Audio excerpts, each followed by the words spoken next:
next is about employment history. Mm-mm. And then I think you also included information about employment na hindi nursing related. Kailangan yun Mm. talaga? Ako, I personally added them kasi um, ang husband ko, kasi nauna siya dito eh. So, siya yung taga-instruct sa akin sa application forms ko. Mm-mm. Sabi niya sa akin, ilagay ko na lahat para walang question yung nursing council for any gaps. Kasi kung halimbawa, let's say, hindi ko ilagay yung, kumbaga, may nasingit na non-nursing experience.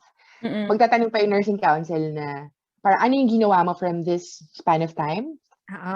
Since registered license ka naman, pero anong ginawa mo nung time na to? Parang ganun. So at least, for them not to question pa yung application ko, and kumbaga mas cost efficient siya. Ayun, so I added everything from non-nursing to up to dun sa last ko. Okay. And then I'll just try and zoom in sa kabilang monitor ko para makita ko kung ano yung laman ng employment history if it'll let me. So ito yung from graduation, yung parang first na naging job. Paano pag unemployed? Kunyari, wala kang naging trabaho talaga. Okay lang naman.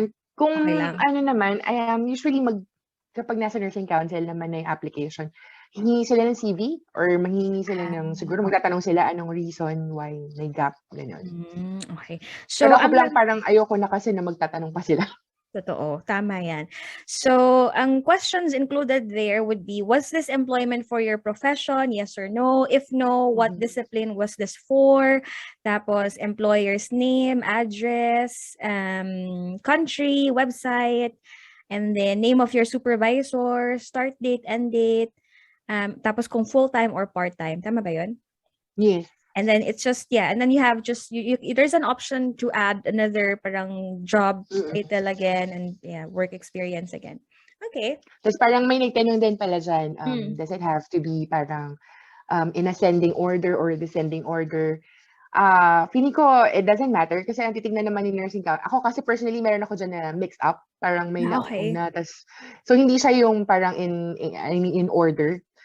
Pero nakuha pa rin naman ni CGFNS kung alin yung hihinga nila ng verification. So, syempre, titignan pa rin naman nila kung ano yung sa, based on dun sa dates, dun sa requirements nila. So, I don't think it matter. Okay, that's good. Yun. And yung kaninang pinag-usapan natin earlier on na may mga forms na hinihingi for identity, education, employment history, and license registration, all of those forms will be based on the information that you provide on this My Profile page.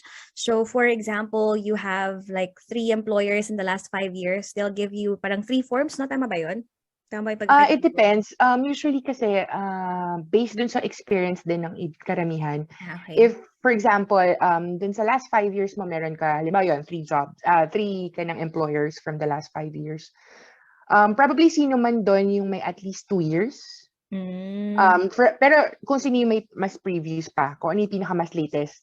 Kung halimbawa, yung, ano date pa, 2021, may current job ka 2015 to 2016, halimbawa St. Luke's. And then 2017 to 2019, nasa Capital Medical Center ka.